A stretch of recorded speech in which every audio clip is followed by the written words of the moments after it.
Good morning, everybody. I figured today was a good front yard kind of a day. I'm going to have to pay attention to my button. It keeps coming undone. So I'll show a little cleavage. Anyways, I'm Rita Hickman, body-mind expert, shiatsu massage therapist, and I help women get their minds and bodies back if they've had toxic and narcissistic relationships, whether they're in it now or whether they're recently removed from it or whether they're healing from it as trauma. That's my specialty. And so today we are going to talk about breaking free of the grip of a narcissist, or a narcissist's power is a better way to say it. So one of the biggest challenges that women who are in toxic relationships, or men, have is that usually in the rest of their lives, in other parts of their lives, they're extremely strong. They're extremely resilient. I was just having this conversation yesterday about how, someone's mother-in-law is in the outer world, in the public world, she's very forceful. She's very vocal. She annoys people because she's so strong, because her energy is so pushy and powerful. But in reality, inside of her, it's because she's very vulnerable. So sounds like a narcissist, right? But it also sounds like a lot of us who maybe we are more resilient. I mean, one of the great things about my mom is that she could handle anything. This was a woman that, grew up in poverty on a farm, whose dad died when she was 16, and they kept the farm. I mean, this whole crazy story. So, it's really the thing that gets in the way of breaking out of a narcissist's power are the secrets and the strength that we have. Because how do you say, when you're such a strong human being, such a strong woman or man, let's say, that you are feeling victimized? That as soon as you walk into a certain relationship or around certain people, that you are transported back to a place of submission or a place of fear and insecurity, a pulling in. So, I mean, here's this whole duality of strong, capable, amazing, resilient, smart, funny, interesting people who, when they get in certain situations, end up falling back into a really weird codependent state of not feeling secure and feeling controlled and manipulated and helpless and out of control of how they feel. And when you have that duality like that, when you've got those two different parts of you, where one is super strong and the other one feels so weak, we end up being very ashamed. There are a lot of secrets. You don't want to tell people, that this happens to you. And so the outside world just sees, women who are in toxic relationships either as extremely strong or very judgmental. Like, well, why would you let that happen to you? Why would you let people treat you that way? I wouldn't let people treat me that way. And, oh, why don't you just leave? Or why don't you just do this or that? I mean, people who haven't acknowledged, their own wounds and their own issues in life tend to be pretty judgmental. And so it's hard for women or men who are in toxic relationships where they get into that situation and they lose control, control over themselves. They lose the power to stand up for themselves and speak their mind. No one wants to admit that. No strong, functional, capable, smart, funny human being wants to admit that there are times that they fall back into a pattern of being afraid and into a pattern of feeling out of control of the situation.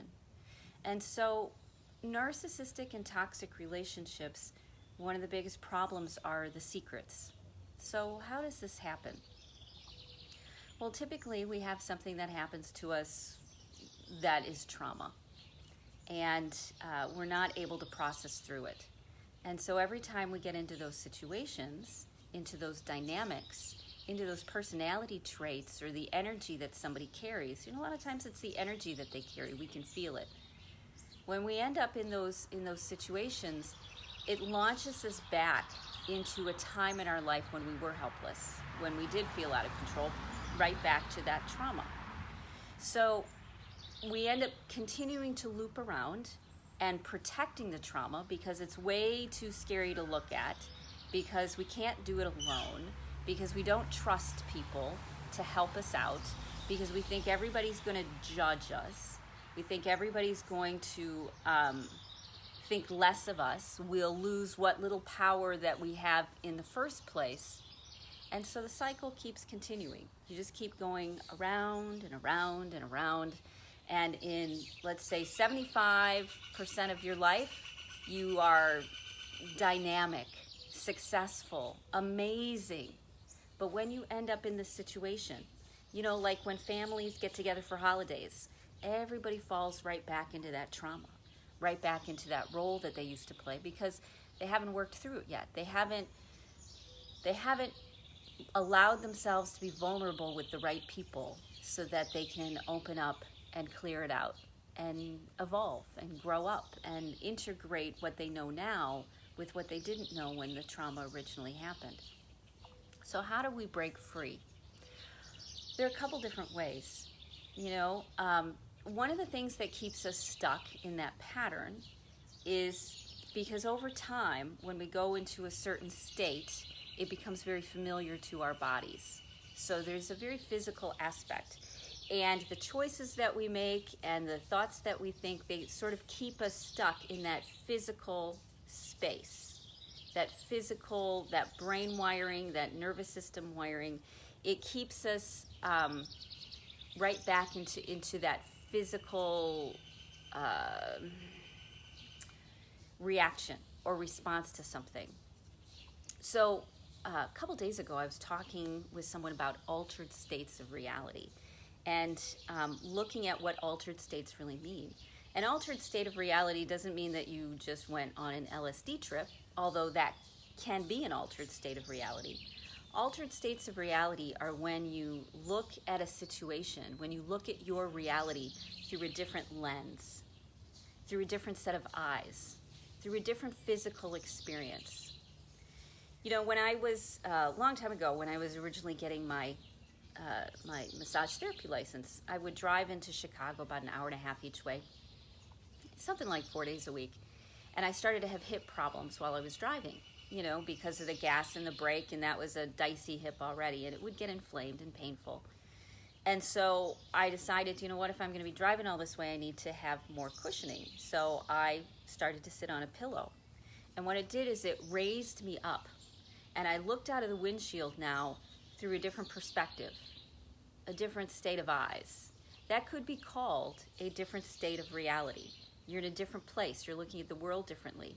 And just by raising my butt, 2 or 3 inches, it changed my perspective. It changed how I saw the situation. And I was able to better understand where other people were coming from, better understand a bigger version of reality than the one that I'd always had, because I was 5'1". My torso's only a certain length, my neck's only a certain length, my legs are only a certain length. And so I got used to over time that was the view of the world that I had.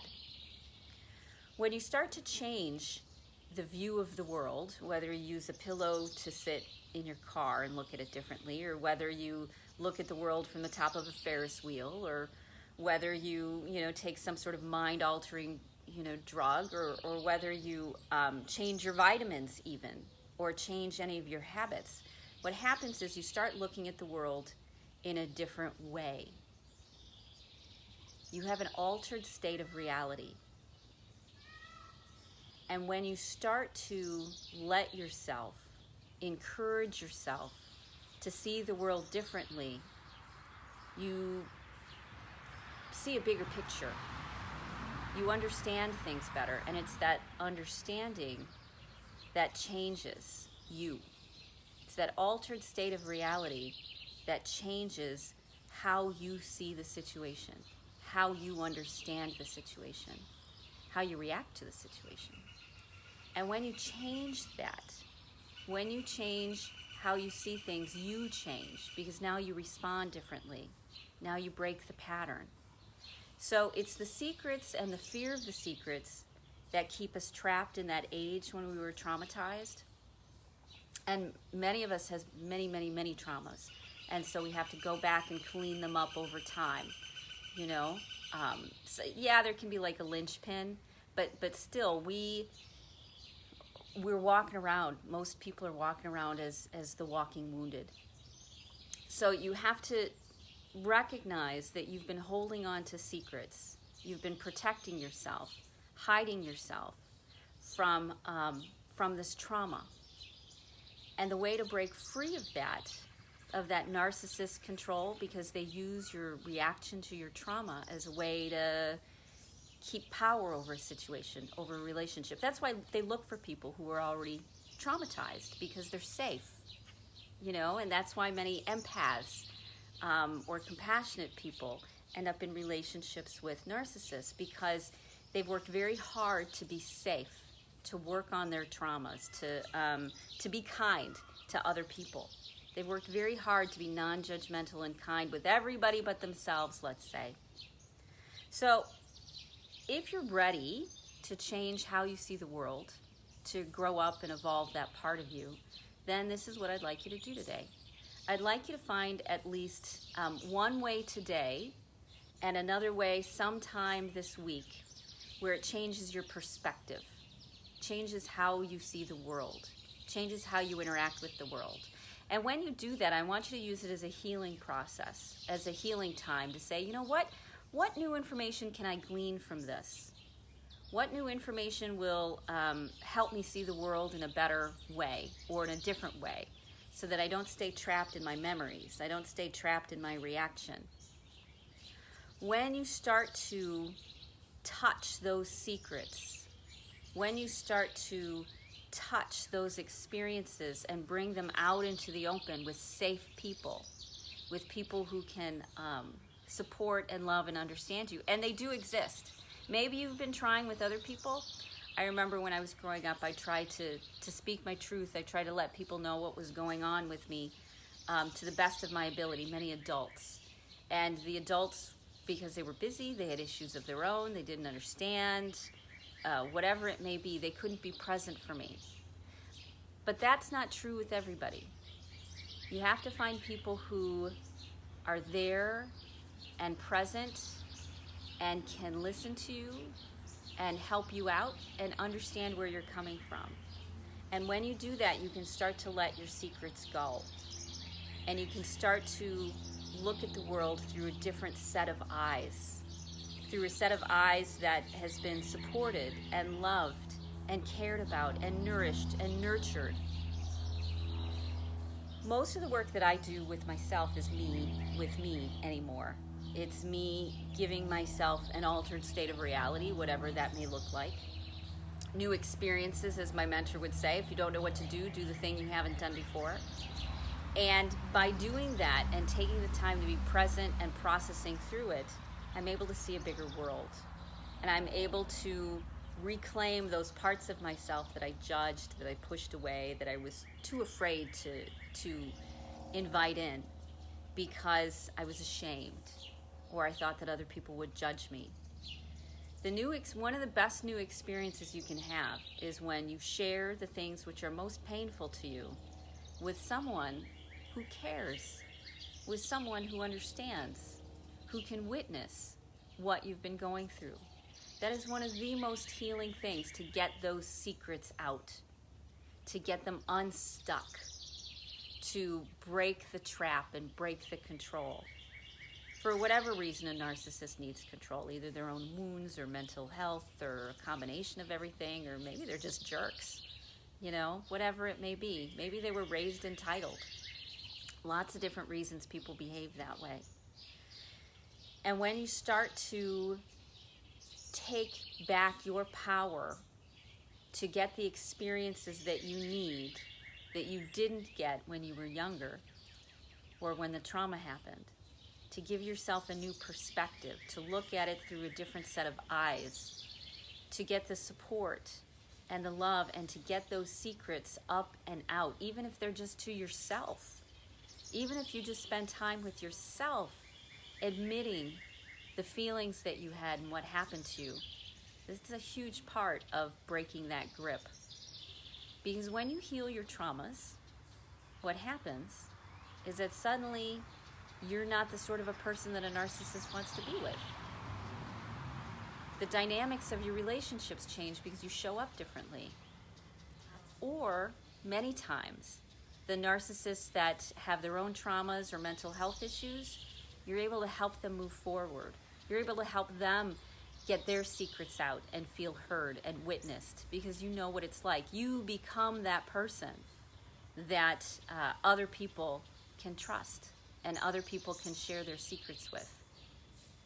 That's where you're going. That's how you evolve. You become a trustworthy, supportive, loving person, not because you're a doormat or codependent, but because you see someone. You see them clearly. You see past their wounds and past their issues because you know what it's like to release your own. So if that's who you want to be, if you want to make a big difference in the world, you have to do this work. You have to share the secrets. You have to go on adventures where you look at the world differently. It's critical that you do this, because only by understanding that you don't have to do this alone, understanding that you aren't the only one that's going through this, and understanding that there are people out there that can help you, help guide you on your way. When you start recognizing that and getting those new experiences of love and kindness and joy and compassion and support, that's how everything really starts to change. So if you want to break free, you can start with something small, like doing the thing you haven't done before, whatever it may look like. You can go on a vacation by yourself. You can go to a movie by yourself. You can ask somebody to go to a movie with you. Maybe that's what's unusual. You can go see a movie that you would normally never see. Maybe that's unusual. You can do things which challenge you at a very small level, looking at the world differently. And when you start to look at the world differently, it grows and it changes, and you start to shift and change. And you realize that the world is a very big place, and that you don't have to stay stuck in your trauma or in a toxic relationship anymore. You get to change yourself, which changes your relationships, okay? So if you want to break free, you can do it in a very fun way. Sometimes it's just eating a different food you never ate before, or going someplace you've never visited before, or talking to somebody you would never talk to before.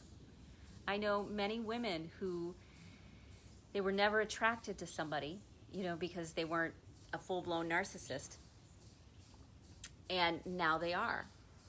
Now they've decided to engage or have relationships with or get to know people who are nice, people who aren't out to get you, So if you need a little bit of help with this, we have a few options. One is I partnered with someone who wrote a book on narcissism, which is very cool. 2, there's a private group coaching program that I do that goes for 8 weeks. The link is above in the title. Or 3, you can, 3, you can join the Healthy Mindsets to Cope with Narcissists group. You can look it up on Facebook. You can friend me. All of that, I put out lots of great information and content all the time. Or if you want a little bit more help, if you want someone to help hold your hand and guide the process and get you there faster and make sure that you get the things that you need, direct you in the right direction so you save years and years and years, of trying to do it on your own, then contact me, because I work one-on-one with women, and we come up with a game plan and support and the nourishment. You get expert guidance to get to the other side of this, to break through these secrets and to break the control that a narcissist may have over you. Because it's something we have to start admitting, that we aren't always strong. We aren't always capable, and that's okay. You just don't admit it to everybody. Admit it to the people that can care about you first, and then as you get stronger, then you'll be more comfortable admitting it to other people, because you recognize that it doesn't make you vulnerable or weak. It makes you human and strong, okay? So I hope you have a great day. Looking forward to seeing you tomorrow. And I hope you like my flowers. They're very important to me. I'll talk to you later. Bye.